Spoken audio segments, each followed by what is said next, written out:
Hello and good day everyone. I want to go our topics objectives with you. But before I begin our class, by the way, my name is April Carla Dancel Neri and I'll be your teacher for today. And all together with my group mates, we're going to introduce to you what is Jigsaw strategy is.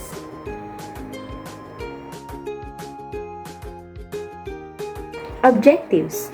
Discuss Jigsaw as an instructional strategy. Explain how Jigsaw is used in elementary social studies instruction. Develop a lesson plan that uses Jigsaw in elementary social studies.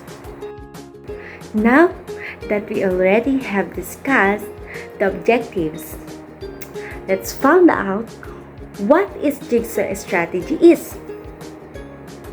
Are you ready? Let's go! Jigsaw is a cooperative learning strategy developed by Elliot Erosa and his colleague in 1971. Created as a response to the racial desegregation in 1970s, was first implemented by educators and psychologists in school, Austin, Texas. It reduced tensions among the white, Hispanic, and African students. The main objectives was to encourage students to cooperate and work together and at the same time break down interpersonal barriers. The strategy successfully worked then, and today it is still utilized by teachers as a popular instructional method in different subject areas. As a cooperative learning strategy, Jigsaw was founded on Vygotsky's social to social constructivation theory, which suggests that children develops knowledge interaction. The children or students develop the knowledge through interaction. The strategy was given such a name because the process resembles a parts of the lesson compared to puzzle pieces are distributed jigsaw puzzle.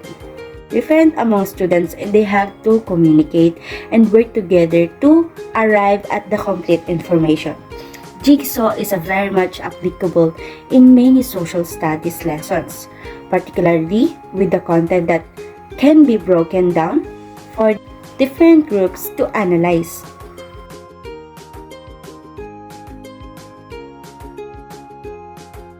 So let's go with the advantages of this study.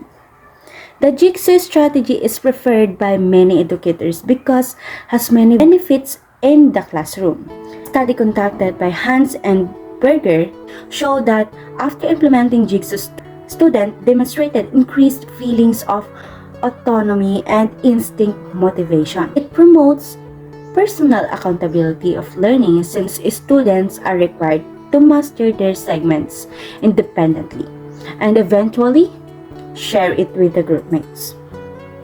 It also encourages group collaboration with students knowing their information and understanding will not be complete without working and communicating with their peers. Moreover, Jigsaw instills a sense of ownership learning, especially with the teacher acting as a more facilitator instead of direct transmitter of knowledge. So let's go with the steps of Jigsaw strategy. We have 10 in this strategy. So number 1, divide students into 5 or 6 persons home groups.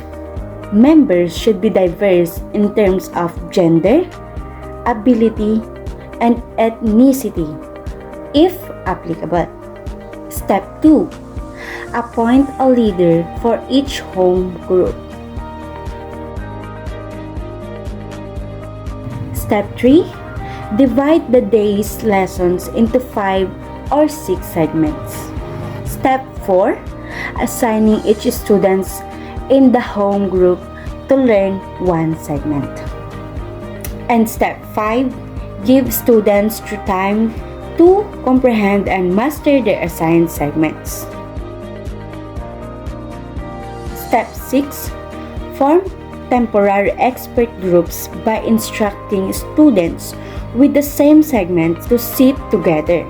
Give them enough time to discuss the main points, clarify questions, and rehearse the presentations they will make to their home group.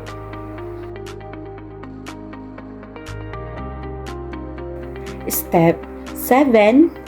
After the given time, bring students back to their home groups. Step 8. Ask each member to present his or her segments to the group. The leader should encourage the flow of the discussion and the asking of questions. Step 9. The teacher should roam around the classroom or room and observe the process. Make appropriate interventions for groups experiences difficulties. Step 10. At the end of the session, give a quiz to assess students' learning. So I've prepared 3 tips for you to be guided. So let's go with the tip number 1. Tip number 1 emphasizes that each member has a valuable contribution to the group.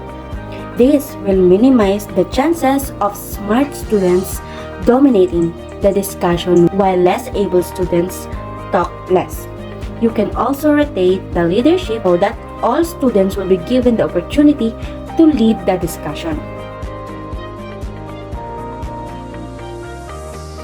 Tip 2.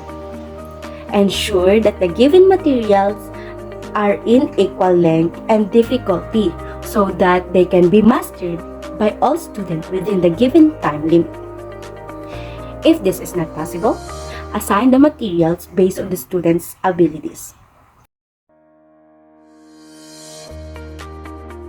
Tip number 3. In some cases, teachers skip the formation of expert groups, believing that individually masters the segment is enough. However, the expert groups is helpful especially in clarifying points which some students might find difficult to understand. So as much as possible, allow sufficient time for interaction among expert groups to ensure rich and deep discussions among students. Again, I am April Carla Neri. Thank you for listening, and now I'm passing the platform to the next presenter. Good morning everyone, I am Teacher Danica and today ay pag-aaralan natin kung ano nga ba yung mga dapat nating malaman patungkol sa Jigsaw strategy na ating tatalakayin sa araw na ito.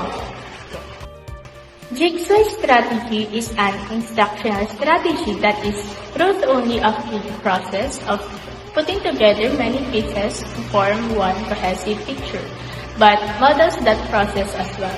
In this strategy, children will be divided into small groups and there will be a specific topic that they need to discuss. For example, if the larger focus area is heroes, the subtopics will be Dr. Jose Rizal, Andres Bonifacio, Apolinario Mabini, and Emilio Jacinto.